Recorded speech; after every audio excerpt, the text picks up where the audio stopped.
Silipin nga natin yung mga babies natin dito sa foster parent na Alps 1 natin. Marami tayo dito. Ngayon, mga babies. Iba-ibang kulay. Mostly pulang mata. Oh.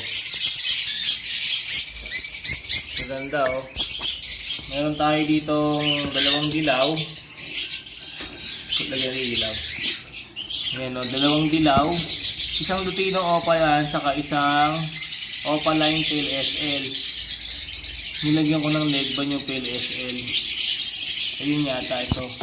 Sa dulo. May leg band yun eh. Tapos itong isa, Crenino Opaline, yung sa gitna. Ayan o. Yung isa, Violet Opa, Split Ino. Yung isa, Far Blue Opaline, Pastel, Split Ino. Tapos itong isang to, tingin ko Bronze Palo to. Cinnamon Opaline Bronze Palo, Alps 1. Yan, ang ganda no, yung kulay.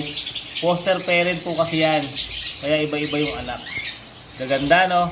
Yung mga inakay po na yan ay hatid sa atin ng paggamit natin ng Bitmin Pro Egg 1000 o kaya naman ay BMP 100 at Egg Pro Max.